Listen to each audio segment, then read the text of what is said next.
हम लोगों को जब किसी सत्प्रवृत्ति में लगे हुए देवता देखते हैं, कथा कीर्तन सत्संग में बैठे हुए देवता जब देखते हैं, तो वे विचार करते हैं कि भारतवर्ष की पवित्र धरती पर मानव शरीर प्राप्त करने वालों ने ऐसा कौन सा पुण्य किया होगा कि इतनी पवित्र धरती पर इनका मानव रूप में जन्म हो गया। ये किस पुण्य का फल है। तो देवता इस निर्णय पर पहुंचते हैं कि ये पुण्य का फल नहीं है, क्योंकि पुण्य का फल स्वर्ग है और पाप का फल नरक है। न तो ये स्वर्ग में है, न ये नरक में है, ये तो भारतवर्ष की पवित्र धरती पर है। पुण्य का फल तो हम देवता भोग ही रहे हैं और पापात्मा जीव पाप का फल नरक में भोगते हैं। पर इनको भारतवर्ष की धरती पर जन्म प्राप्त हुआ, ये किसका फल है। तो वे इस निर्णय पर पहुंचते हैं, प्रसन्न येषाम स्विदित स्वयं हरि, भगवान ने स्वयं प्रसन्न होकर इन जीवों पर करुणा करके इनको मनुष्य जन्म प्रदान किया, वो भी भारतवर्ष में। तो भारतवर्ष की ऐसी कौन सी विशेषता है। तो देवता कहते हैं कि बड़े बड़े यज्ञ योग जप तप करके हम लोगों ने स्वर्ग प्राप्त किया है। स्वर्ग में दिव्य भोग हैं, विषय बाहुल्य है, लेकिन नितांत अभाव है। इन भारतवासियों को और कुछ सुलभ न हो, पर इनको भगवत सेवा का सौभाग्य सहज सुलभ है। मुकुंद सेवौ पैकम स्पृहाहीनः, जिन भगवान मुकुंद की सेवा की इच्छा हम करते करते रह जाते हैं, हमारी इच्छा की पूर्ति नहीं होती। और इन भारतवर्ष में जन्म लेने वालों को भगवान की भक्ति का सौभाग्य, भगवान की आराधना उपासना का सौभाग्य सहज ही प्राप्त हो जाता है। यहां भक्ति का आचरण जन्म से नहीं, भारतवर्ष में तो भक्ति का आचरण गर्भ से आरंभ हो जाता है। किसी पवित्र संस्कार संपन्न दंपति के यहां कोई जीव माता के गर्भ में आता है, तो घर में ठाकुर सेवा है, गौ सेवा है, संत सेवा है। वह माता, गर्भिणी माता जब भगवान को प्रणाम करती है, तो उसके गर्भगत जीव की वंदन भक्ति हो जाती है। माता स्मरण करती है तो गर्भगत जीव की स्मरण भक्ति हो जाती है। माता कीर्तन करती है तो गर्भगत जीव की कीर्तन भक्ति होती है।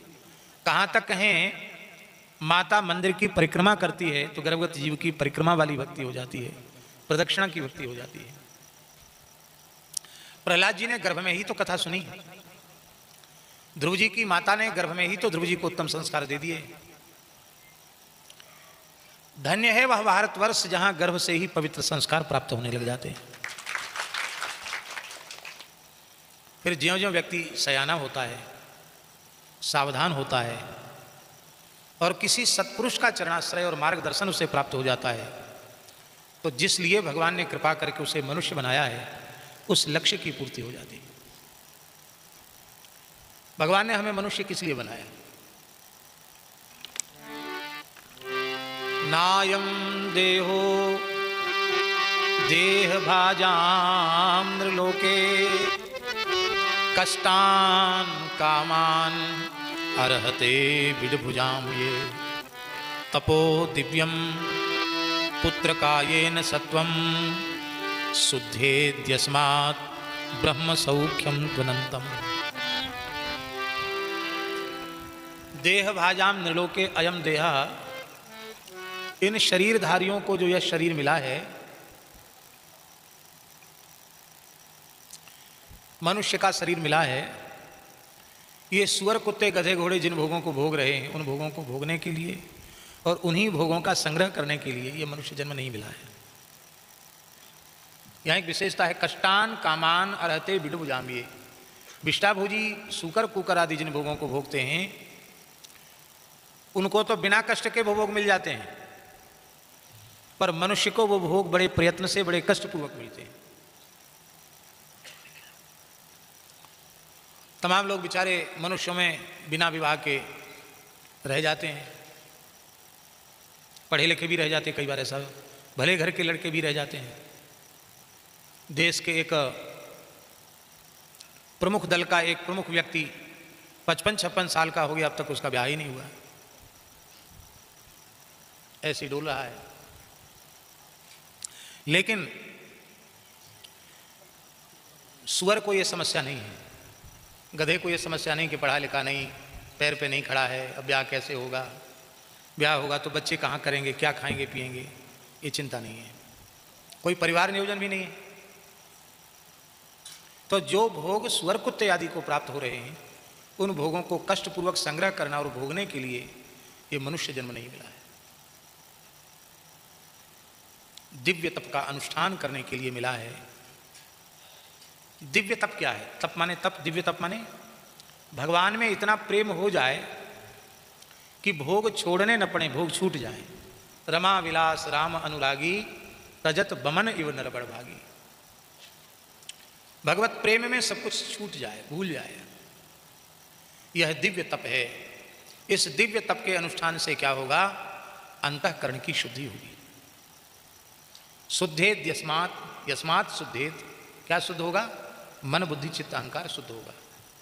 और शुद्ध अंतःकरण में ही ज्ञान भक्ति वैराग्य का उदय होता है। और जिस शुद्ध अंतःकरण में ज्ञान भक्ति वैराग्य प्रकट होता है, उसमें अनंत ब्रह्मानंद प्रकट हो जाता है। ब्रह्म सौख्यम त्वनंतम, अनंत ब्रह्म सुख उसमें प्राप्त हो जाता है। तो बिल्कुल सरल बात यह है कि भगवान ने अपनी प्राप्ति के लिए हमें मनुष्य बनाया। भगवान की बड़ी कृपा है कि ऋषि गोस्वामी जी, ऋषि महाराज, पवित्र विप्रकुल में इनका जन्म हुआ। सिद्धों की, हनुमान जी की बचपन से ही इन पर कृपा है। और आज भगवत शरणागति भी शास्त्रीय विधि से इन्हें प्राप्त हुई है। और हमारे यहाँ शास्त्रों में ऐसा लिखा है, श्री राम मंत्रोपदेशेन माया दूर मुपागता कृपया गुरुदेवस्य द्वितीयम जन्म कथ्यते। श्री राम तारक मंत्र के उपदेश से माया नष्ट हो जाती है और गुरुदेव की कृपा से नया जन्म हो जाता है। तो एक तो इनकी जन्म की वर्षगांठ जो भी होगी वो है, अलग है, लेकिन आज संस्कार वाली वर्षगांठ इनकी हो गई। आज ये एक दिन के हुए। हनुमान जी से प्रार्थना है कि इनके ऊपर खूब कृपा करें और इनके माध्यम से पूरे बुंदेलखंड क्षेत्र में पुनः वैदिक सनातन धर्म का जागरण हो और बुंदेलखंड के माध्यम से पूरे विश्व में भागवत धर्म का, वैष्णव धर्म का प्रचार प्रसार हो। ये हम हनुमान जी से प्रार्थना करते हैं। सभी देवताओं की अलग अलग रुचियां हैं। हमारे यहाँ हिंदू सनातन धर्म में 5 देवता ही प्रधान हैं। पंचदेवोपासना, गणपति, सूर्य, शक्ति, शिव और श्रीहरि, ये 5 देवता हैं। गणेशो मोदक प्रिय, गणेश जी मोदक प्रिय हैं, लड्डू उनको बहुत प्रिय है। इसलिए अथर्व शीर्ष में लिखा है, यो मोदक सहस्रेण यजति सवांचित फलम अवाप्नोति। 1000 लड्डू चढ़ाओ गणेश जी को तो आपकी जो इच्छा होगी वो पूरी हो जाएगी। गणेशो मोदक प्रिय, गणेश जी मोदक प्रिय। इसलिए गोस्वामी जी ने कहा, मोदक प्रिय मुद मंगल दाता विद्या वारिधि बुद्धि विधाता। मोदक प्रिय। सूर्य नमस्कार प्रियो भानु, सूर्य नमस्कार प्रिय हैं। इसलिए भगवान सूर्य के 12 नाम लेकर 12 मुद्राएं दिखाकर सूर्य नमस्कार किया जाता है, जो एक योगासन भी है। अलग अलग 12 नाम लेकर सूर्य को प्रणाम किया जाता है। भगवान सूर्य नमस्कार से ही प्रसन्न हो जाते हैं। हमारे यहाँ पूज्य श्री रमण रीति वाले महाराज जी का नियम है, सवेरे वो घूमने जाते हैं। तुम थे हमारे साथ? तो नहीं थे उस दिन। तो जैसे ही सूर्य का प्रथम दर्शन होता है, घूमते घूमते तत्काल जूता उतार देंगे, उनके साथ रहने वाले लोग वहाँ तुरंत आसन बिछा देंगे और भगवान सूर्य के मंत्र का जप करके सूर्य को प्रणाम नमस्कार करके फिर आगे बढ़ेंगे। जब प्रथम दर्शन होगा तो पहले सूर्य को प्रणाम। नमस्कार प्रियो भानु। भगवती दुर्गा अर्चन प्रिया है, इसलिए भगवती राजराजेश्वरी त्रिपुर सुंदरी, उनका कुंकुमार्चन, मुक्तार्चन, पुष्पार्चन, अर्चन ही प्रसिद्ध है। भगवती का जितना अधिक अर्चन करो उतना अधिक वो प्रसन्न होती है। भगवान शिव जलधारा प्रियो शिव। भगवान शंकर जलधारा प्रिय है, इसलिए जितनी जलधार लगाओ उतने ज़्यादा प्रसन्न होते हैं। चैत्र पूर्णिमा से और आषाढ़ पूर्णिमा तक शिव जी के ऊपर एक कलश रखा जाता है, मिट्टी का घट, और उसमें जल भर के छिद्र कर दिया जाता है, जो 24 घंटे उनकर जल की धारा पड़ती रहे। जलधारा प्रियो शिवा। अब भगवान रामकृष्ण नारायण को क्या प्रिय है? तो भगवान के लिए लिखा है उपकार प्रियो विष्णु। क्या लिखा है? उपकार प्रियो विष्णु। भगवान को उपकार प्रिय है। बिना किसी कामना के, बिना किसी स्वार्थ के उपकार करने वाले सृष्टि में दो ही है। हे तुरहित जग जुग उपकारी, तुम तुम्हार सेवक असुरारी। या भगवान या भगवान के प्राण प्यारे भक्त। हमारे कहने का भाव यह है कि यदि हम परोपकार परायण हो जाएं तो हमारा साधना पक्ष भले ही थोड़ा न्यून हो, कमजोर हो, किंतु हम अपने मन से, अपनी वाणी से, अपनी क्रिया से सदा सर्वदा सबके हित में लगे रहें, सबकी सेवा में लगे रहें, सबके परोपकार में लगे रहें, तो इतने मात्र से भगवान प्रसन्न हो जाएंगे। संत किसको कहते हैं? अमुक तिलक वाले को, कि अमुक कपड़े वाले को, सफ़ेद कपड़े वाले को, कि लाल कपड़े वाले को, कि पीले कपड़े वाले को, कि काले कपड़े वाले को।